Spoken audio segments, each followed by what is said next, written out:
ಶಾಖೆಗಳಲ್ಲಿ ಕಲಿಸುವಂತಹ ವಿಚಾರಗಳ ಬಗ್ಗೆ ಕೂಡ ಇದೀಗ ಚರ್ಚೆಗೆ ಒಳಪಡ್ತಾ ಇದೆ. ಶಾಖೆಯಲ್ಲಿ ಪ್ರಮುಖವಾಗಿ ಧರ್ಮದ ಹೆಸರಲ್ಲಿ ಅಮಲನ್ನ ತಲೆಗೆ ತುಂಬಲಾಗುತ್ತೆ. ಧರ್ಮದ ಹೆಸರಲ್ಲಿ ದೇಶವನ್ನ ಒಡೆಯುವಂತಹ ಹುನ್ನಾರಿಗಳನ್ನ ತಯಾರು ಮಾಡುವ ಕಾರ್ಖಾನೆ ಆಗಿದೆ RSS. ಒಬ್ಬ ಮುಸಲ್ಮಾನ, ನೀವು ಅದಕ್ಕಾಗಲೇ ಉತ್ತರ ಕೊಟ್ರಿ, ಬಟ್ ಈ ಪ್ರಶ್ನೆಗಳು ಕೂಡ ಚರ್ಚೆಗೆ ಒಳಪಟ್ಟಿರೋದ್ರಿಂದ ಒಬ್ಬ ಮುಸಲ್ಮಾನ RSS ನ ಒಬ್ಬ ಕಾರ್ಯಕರ್ತನೋ ಅಥವಾ ಒಬ್ಬ ನಾಯಕನೋ ಆಗ್ಲಿಕ್ಕೆ ಸಾಧ್ಯವೇ ಇಲ್ಲದಂತಹ ವ್ಯವಸ್ಥೆ RSS ಒಳಗಿದೆ. ಬೇಸಿಕಲಿ ಧರ್ಮದ ಅಮಲನ್ನ ತುಂಬುವಂತಹ ಕಾರ್ಖಾನೆ RSS ಧರ್ಮದ ಅಮಲನ್ನು ತುಂಬಿದೆಯೋ ಇಲ್ವೋ ಗೊತ್ತಿಲ್ಲ. ಆದರೆ RSS ತುಂಬುತ್ತೆ ಅಂತ ಹೇಳ್ಕೊಂಡು ಸ್ವಾತಂತ್ರ್ಯದ ಲಾಗಾಯಿತು ಇವರು ಮಾಡ್ತಿರುವಂಥ ಪ್ರಯತ್ನ ಇದೆಯಲ್ಲ, ಅದು ಆರ್ಡಿನರಿ ಆಗಿರುವಂಥ ಸಂಗತಿ ಅಲ್ಲ. ಇವರು ಸಾವರ್ಕರ್ರ ಕುರಿತಂತೆ ಇದೇ ಗೂಬೆಯನ್ನು ಕೂರಿಸಿದ್ರು ಮುಸಲ್ಮಾನರ ಓಟನ್ನು ತೆಗೆದುಕೊಳ್ಳಿಕ್ಕೆ. ಇವರು RSSನ ಕುರಿತಂತೆ ಇದೇ ಗೂಬೆಯನ್ನು ಕೂರಿಸುವಂಥ ಪ್ರಯತ್ನ ಮಾಡ್ತಾರೆ, ಬರೀ ಮುಸಲ್ಮಾನರ ಓಟು ಗಳಿಸಲಿಕ್ಕೆ. ಮತ್ತು ಎರಡನೇದೇನು ಗೊತ್ತೇನು, ಇವ್ರಿಗೆಲ್ರಿಗೂ ಇರೋದು ಒಂದೇ ಏನು ಅಂತಂದ್ರೆ, ಮುಸಲ್ಮಾನರ ತಲೆಯಲ್ಲಿ RSS ಅನ್ನುವಂಥ ಒಂದು ಹೆದರಿಕೆಯನ್ನ, ಗೂಬೆಯನ್ನ ಯಾವಾಗಲೂ ಕೂರಿಸಿ ಅವರನ್ನ ಹಿಂದೂ ಸಮಾಜದಿಂದ ಪ್ರತ್ಯೇಕವಾಗಿ ಇರಿಸಬೇಕು ಅಂತ. ಆದರೆ ಇದೇ ಸಂಘ ಕಳೆದ ಅನೇಕ ದಶಕಗಳಿಂದ ಮುಸಲ್ಮಾನರ ನಡುವೆ ಕೆಲಸ ಮಾಡ್ತಾ ಇರುವಂತ, ಮುಸಲ್ಮಾನರಿಗೆ ಅನುಕೂಲ ಮಾಡಿಕೊಡ್ತಾ ಇರುವಂತ ಅನೇಕ ಸಂಗತಿಗಳನ್ನು ನೋಡ್ತೀವಿ. ಹಿಂದೂಗಳೇ ಅದನ್ನು ವಿರೋಧಿಸ್ತಾರೆ, ನೀವು ಯಾಕೆ ಹೀಗೆ ಮಾಡ್ತೀರಾ ಅವರಿಗೋಸ್ಕರ ಅಂತ. ಆದರೆ ಸಂಘದ ವಿಚಾರ ತುಂಬಾ ಸ್ಪಷ್ಟವಾಗಿದೆ. ಇತ್ತೀಚೆಗೆ ಸರಸಂಘ ಚಾಲಕರು ಬಹಳ ತುಂಬಾ ಸ್ಪಷ್ಟವಾಗಿ ಹೇಳಿದ್ರು, ಮುಸಲ್ಮಾನರನ್ನ ದೇಶದಿಂದ ಓಡಿಸುವಂತ ದೃಷ್ಟಿಕೋನ ಯಾರದ್ದೂ ಇಲ್ಲ, ನಾವೆಲ್ಲರೂ ಜೊತೆಯಲ್ಲಿ ಬದುಕಬೇಕಾಗಿರುವಂತ ಅಗತ್ಯ ಇದೆ ಅಂತ ಇನ್ಕ್ಲೂಸಿವ್ ಆಗಿರುವಂತ ಒಂದು ಪರಿಕಲ್ಪನೆಯನ್ನ ಕೊಟ್ಟಿದ್ದು ಸಂಘ. ಆದರೆ ಈ ಹಿನ್ನೆಲೆಯಲ್ಲಿ ಸಂಘ ಈ ಪರಿಕಲ್ಪನೆಯನ್ನು ಕೊಟ್ಟಿದೆ ಅಂತ ಮಾತ್ರಕ್ಕೆ ಮುಸಲ್ಮಾನರು ಮಾಡಿರುವಂತ ಎಲ್ಲ ತಪ್ಪುಗಳನ್ನು ಒಪ್ಪಿಕೊಳ್ಳಿ ಅಂತಲ್ಲ. ನಮಗೆ ಗಾಂಧಿ ಸಿಂಡ್ರೋಮ್ ಇಲ್ಲ. ಮಹಾತ್ಮ ಗಾಂಧೀಜಿಯವರಿಗೆ ಒಂದು ಸಿಂಡ್ರೋಮ್ ಇತ್ತು, ಅವರು ಮುಸಲ್ಮಾನರು ಏನ್ ಮಾಡಿದ್ರು ಸರಿ ಅಂತ ಹೇಳ್ತಿದ್ರು. ಒಂದು ಹಂತಕ್ಕೆ ಅವರು ದಲಿತರಿಗೆ ಹೇಳ್ತಾರೆ, ನೀವು ಮುಸಲ್ಮಾನರು ಕ್ರಿಶ್ಚಿಯನ್ರು ಆಗಿ ಕನ್ವರ್ಟ್ ಆದ್ರೆ ನಂಗೆ ಬೇಜಾರಿಲ್ಲ, ಆದರೆ ಪ್ರತ್ಯೇಕವಾಗಿರುವಂತ ಒಂದು ಎಲೆಕ್ಟೋರಲ್ ಇದನ್ನು ಕೇಳಿದ್ರೆ ಬಹಳ ಸಂಕಟ ಅನ್ಸುತ್ತೆ ನನಗೆ, ಅದು ಹಿಂದೂಗಳ ನಡುವೆ ಡಿವೈಡ್ ಉಂಟು ಮಾಡುತ್ತೆ ಅಂತ. ಅಂದ್ರೆ ಅವ್ರಿಗೊಂದು ಸಿಂಡ್ರೋಮ್ ಏನಿತ್ತು ಅಂದ್ರೆ, ಮುಸಲ್ಮಾನರ ಕನ್ವರ್ಟ್ ಆದ್ರೆ ಪರವಾಗಿಲ್ಲ, ಹಿಂದೂಗಳಲ್ಲಿ ಪ್ರತ್ಯೇಕತೆಯನ್ನು ಉಳಿಸಬೇಡಿ ಅಂತ. ಅದೇ ಸಿಂಡ್ರೋಮ್ ಇವತ್ತು ಕಾಂಗ್ರೆಸ್ಗೂ ಇದೆ, ಆದ್ರೆ ಯಾವತ್ತೂ ಸಂಘಕ್ಕಿಲ್ಲ. ಸಂಘ ತುಂಬಾ ಸ್ಪಷ್ಟವಾಗಿ ಹೇಳುತ್ತೆ, ಅತ್ಯಂತ ಶ್ರೇಷ್ಠವಾದ್ದು ಯಾವುದು, ರಾಷ್ಟ್ರವೇ ಶ್ರೇಷ್ಠವಾದ್ದು, ರಾಷ್ಟ್ರೋಪರಿ ಯಾವುದೂ ಇಲ್ಲ, ಈ ರಾಷ್ಟ್ರಕ್ಕೆ ಯಾವುದು ಒಳಿತೋ ಅದನ್ನು ಮಾಡಬೇಕು ಅಂತ ನನ್ನಂತ ಕೋಟ್ಯಂತರ ಜನರಿಗೆ ಪಾಠ ಮಾಡಿರೋದು ಸಂಘವಾಗಿರೋದ್ರಿಂದ, ಯಾವ್ಯಾವ ಮುಸಲ್ಮಾನನಿಗೆ ಭಾರತವೇ ಶ್ರೇಷ್ಠ ಅಂತ ಅನಿಸುತ್ತೋ ಅವನ ಸಂಘವನ್ನ ಅಷ್ಟೇ ಗೌರವಿಸ್ತಾನೆ, ಸಂಘದ ಜೊತೆ ಕೆಲಸ ಮಾಡ್ತಾನೆ, ರಾಷ್ಟ್ರೀಯ ಮುಸ್ಲಿಂ ಮಂಚಿನಲ್ಲಿ ಅತ್ಯಂತ ಪ್ರೀತಿಯಿಂದ ಕೆಲಸ ಮಾಡ್ಲಿಕ್ಕೆ ಅವನಿಗೆ ಸಾಧ್ಯ ಆಗುತ್ತೆ. ಇಲ್ಲ, ನನಗೆ ನನ್ನ ಮತವೇ ದೊಡ್ಡದ್ದು, ನನಗೆ ಮತಕ್ಕಿಂತ ದೊಡ್ಡದ್ದು ಯಾವುದೂ ಇಲ್ಲ, ಈ ಮತಕ್ಕೋಸ್ಕರ ನಾನು ಅಗತ್ಯ ಬಿದ್ದರೆ ಪಾಕಿಸ್ತಾನವನ್ನ ಬೆಂಬಲಿಸ್ತೀನಿ, ಅಗತ್ಯ ಬಿದ್ದರೆ ಇರಾನ್ ಅನ್ನು ಬೆಂಬಲಿಸ್ತೀನಿ, ಅಗತ್ಯ ಬಿದ್ದರೆ ನಾನು ಪ್ಯಾಲೆಸ್ತೈನ್ ಬೆಂಬಲಿಸ್ತೀನಿ ಅನ್ನೋನು ಸಹಜವಾಗಿ ಸಂಘದ ಜೊತೆಗೆ ಇರ್ಲಿಕ್ಕೆ ಸಾಧ್ಯವಾಗೋದಿಲ್ಲ. ಸರಿ, ರಾಷ್ಟ್ರ ಪ್ರೇಮವನ್ನೇ ಕಲಿಸಿಕೊಡುವ RSS ನಲ್ಲಿ ರಾಷ್ಟ್ರಧ್ವಜ ಹಾರಾಟ 5 ದಶಕದ ತನಕ ಆಗ್ಲೇ ಇಲ್ಲ. ಈ ದಿನಕ್ಕೂ ಕೂಡ ರಾಷ್ಟ್ರಗೀತೆ ಅಂತ ಒಪ್ಪೋದೇ ಇಲ್ಲ RSS ನವರು. ಇದೆಂಥ ದೇಶಭಕ್ತಿ, ಇದೆಂಥ ರಾಷ್ಟ್ರ ಪ್ರೇಮ. ಇದೇ RSS ವಂದೇ ಮಾತರಮನ್ನ ತನ್ನ ಪ್ರತಿಯೊಂದು ಕಾರ್ಯಕ್ರಮಗಳಲ್ಲೂ ಬಹಳ ಹೆಮ್ಮೆಯಿಂದ ಆಡುತ್ತೆ. ಬಟ್ ಅದು ರಾಷ್ಟ್ರಗೀತೆ ಅಲ್ಲ. ಹೌದು, ರಾಷ್ಟ್ರಗಾನವೂ ಹೌದು. ನಾವು ಜನಗಣ ಮನವನ್ನು ಅತ್ಯಂತ ಪ್ರೀತಿಯಿಂದ ನಾವು ಹಾಡ್ತೀವಿ, ಪ್ರತಿಯೊಬ್ಬರು ಹಾಡ್ತೀವಿ. ರಾಷ್ಟ್ರಗೀತೆಯನ್ನ RSS ಯಾವತ್ತೂ ವಿರೋಧಿಸಿದ ಉಲ್ಲೇಖ ಎಲ್ಲೂ ಇಲ್ಲ. ರಾಷ್ಟ್ರಗೀತೆಯನ್ನ ಕಂಪಲ್ಸರಿಯಾಗಿ ಹಾಡಬೇಕು ಅಂತ ಎಲ್ಲೂ ಹೇಳಿರಲಿಲ್ಲ. ಸೊ ರಾಷ್ಟ್ರಗೀತೆಯನ್ನ ಎಲ್ಲೆಲ್ಲಿ ಅಗತ್ಯ ಇದೆಯೋ ಅಲ್ಲೆಲ್ಲ ಧ್ವಜದ ಮುಂದೆ ಅತ್ಯಂತ ಪ್ರೀತಿಯಿಂದ ರಾಷ್ಟ್ರೀಯ ಸ್ವಯಂ ಸೇವಕ ಸಂಘ ಹಾಡುತ್ತೆ.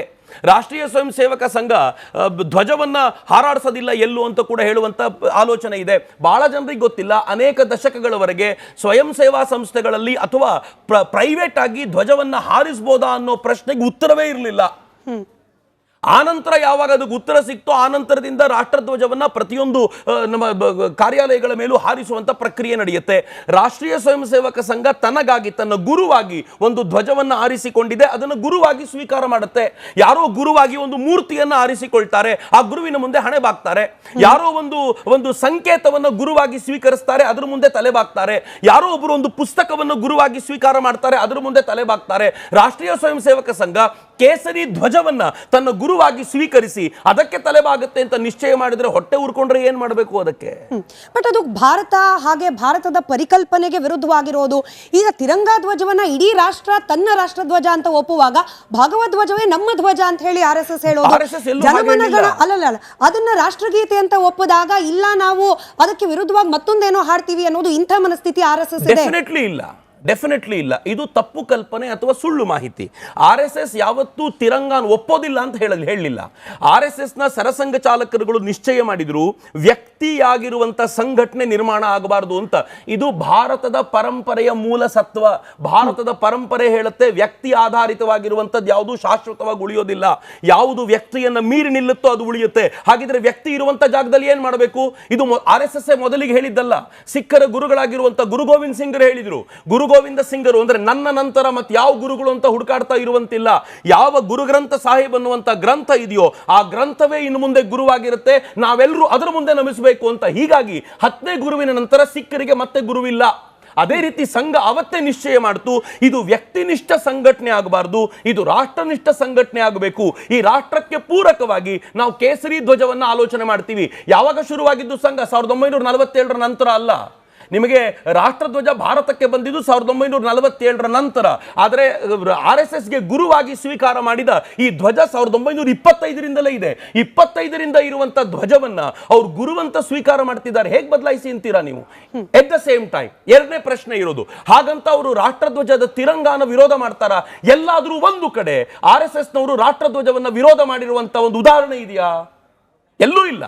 ಅವರು ರಾಷ್ಟ್ರಧ್ವಜಕ್ಕೆ ಈ ದೇಶದ ಸಾಮಾನ್ಯ ವ್ಯಕ್ತಿ ಏನ್ ಗೌರವ ಕೊಡಬೇಕೋ ಅದಕ್ಕಿಂತಲೂ 100 ಪಟ್ಟು ಹೆಚ್ಚು ಗೌರವ ಕೊಡ್ತಾನೆ. ಇನ್ನೂ ಚೆನ್ನಾಗಿ ಹೇಳೋದಾದ್ರೆ, ಯಾರು ಸಂಘದ ಶಾಖೆಗೆ ಹೋಗಿ ಬಂದು ಧ್ವಜ ಪ್ರಣಾಮ ಮಾಡಿ ಬಂದಿರ್ತಾನೋ ಅವನು ರಾಷ್ಟ್ರಧ್ವಜಕ್ಕೆ ಉಳಿದವರೆಲ್ಲರಿಗಿಂತಲೂ ಹೆಚ್ಚು ಗೌರವ ಕೊಡ್ತಾನೆ. ಯಾಕೆ ಅಂತಂದ್ರೆ ರಾಷ್ಟ್ರವನ್ನ ಗೌರವ ಪಡಿಸೋದು, ಗೌರವ ಕೊಡೋದು ಹೇಗೆ ಅಂತ ಸಂಘ ಹೇಳ್ಕೊಟ್ಟಿದೆ ಅಂತ. RSS ಯಾವತ್ತಾದ್ರೂ ರಾಷ್ಟ್ರ ಗೀತೆಯನ್ನು ವಿರೋಧ ಮಾಡಿದೆಯಾ? ಯಾವತ್ತೂ ಮಾಡಲಿಲ್ಲ. ಆದರೆ ಅವರಿಗೆ ನಮಸ್ತೆ ಸದಾ ವತ್ಸಲೆ ಅಂತ ಗುರುವಿನೆದುರಿಗೆ ಪ್ರಾರ್ಥನೆ ಮಾಡುವಂತ ಪರಿಕಲ್ಪನೆ ಇದೆ. ಅವನ ಸಂಘಟನೆ ಒಳಗೆ ಸೇರ್ಕೊಂಡಾಗ ಅವನು ಗುರುವಿಗೆ ಪ್ರಾರ್ಥನೆ ಸಲ್ಲಿಸ್ತಾನೆ. ಅದಾದ ನಂತರ ಅವನು ಹೊರಗಡೆ ಬಂದಾಗ ರಾಷ್ಟ್ರಗೀತೆಗೆ ಮತ್ತು ರಾಷ್ಟ್ರ ಗಾನಕ್ಕೆ ಸಮನಾದ ಗೌರವವನ್ನು ಕೊಟ್ಟು ರಾಷ್ಟ್ರ ಧ್ವಜಕ್ಕೂ ಅಷ್ಟೇ ಗೌರವವನ್ನು ಕೊಡುವ ಪರಿಕಲ್ಪನೆ ಇದೆಯಲ್ಲ, ಅದು ಸಂಘ ಕಲಿಸಿದೆ ನಮಗೆ. ರಾಷ್ಟ್ರಗೀತೆಯನ್ನ ಬ್ರಿಟಿಷರ ರಾಣಿಗೆ ಹೊಗಳಲಿಕ್ಕೆ ಅಥವಾ ಆಕೆಯನ್ನ ಮೆಚ್ಚಿಸಲಿಕ್ಕೆ ಬರೆದಂತಹ ಗೀತೆ ಅನ್ನೋ ಒಂದು ಸುಳ್ಳು ಕಥೆಯನ್ನ ಕಟ್ಟಿರೋದು RSS ನಿಂದ ಬಂದವರೇ. ಈ ರೀತಿಯ ಚರ್ಚೆ ಕೂಡ ನೆನ್ನೆ ಮೊನ್ನೆ ನಡೆದಿದೆ. ಅದೇ ಕಾಂಗ್ರೆಸ್ನ ನಾಯಕರು ಹೇಳ್ತಿದ್ದಾರೆ ಮತ್ತೊಮ್ಮೆ. ಅಲ್ಲ, ಬಟ್ ಅದು ಸುಳ್ಳ? ಅವ್ರು ಹೇಳ್ತಿರೋದು ಸರಿ ಅನ್ನೋದಾದ್ರೆ ಸರಿ, ತಪ್ಪು ಅನ್ನೋದಾದ್ರೆ ನಿಮ್ಮ ವ್ಯಾಖ್ಯಾನ. ಅವ್ರು ಹೇಳ್ತಿರೋದು ಮಾತ್ರಕ್ಕೆ ಯಾವುದೊಂದು ವಿಚಾರ ಸುಳ್ಳಾಗ್ಲಿಕ್ಕೆ ಸಾಧ್ಯ ಇಲ್ಲ. ಭಾರತ ಭಾಗ್ಯ ವಿಧಾತ ಅಂತ ಕರೆದಿರೋದು ಯಾರನ್ನ? ಆಯ್ತು, ಆ ಭಾರತ ಭಾಗ್ಯ ವಿಧಾತ ಅಂತ ಕರೆದಿರೋ ನಂತರ ಅದನ್ನು ಒಪ್ಪಿಕೊಂಡ ನಂತರ ನಾನು ಅದ್ರ ಬಗ್ಗೆ ತುಂಬಾ ಡೀಟೇಲಿಗೆ ಹೋಗೋದಿಲ್ಲ. ಅದು ಯಾವಾಗ ಹಾಡಿದ್ದು, ಮೊದಲನೇ ಬಾರಿಗೆ ಅದರ ಗೀತೆ ಎಲ್ಲಿ ಅವರು ಬರೆದಿರೋ ವಿಚಾರ ಬೇರೆದಿರಬಹುದು. ಹಾಡಿದ್ದು ಎಲ್ಲಿಗೆ, ಯಾವತ್ತು ಹಾಡಿದ್ರು ಅದನ್ನ ಮೊದಲನೇ ಬಾರಿಗೆ ಹಾಡಿದ್ದು ಎಲ್ಲಿ? ಅದು ಯಾರು ಬಂದಾಗ ವೆಲ್ಕಮ್ ಗೀತೆಯಾಗಿ ಅದನ್ನು ಹಾಡಲಾಯಿತು. ಯಾರೋ ಬಂದಾಗ ನೀವು ಹಾಡಿದಂಥ ಒಂದು ಸ್ವಾಗತ ಗಾನವನ್ನ ನೀವು ಮತ್ತೊಂದು ಕಡೆ ಎಲ್ಲೋ ಬಳಸಿದ್ರೆ ಅದರ ಪ್ರಭಾವ ಹೇಗಿರ್ಬೋದು? ಕಾಲಕ್ರಮದಲ್ಲಿ ಮರೆತಿರುವಂಥ ಸಮಾಜ ಅದನ್ನು ಹಾಗೆ ಸ್ವೀಕಾರ ಮಾಡ್ಬೋದು, ನಾನು ಒಪ್ಕೊಳ್ತೀನಿ.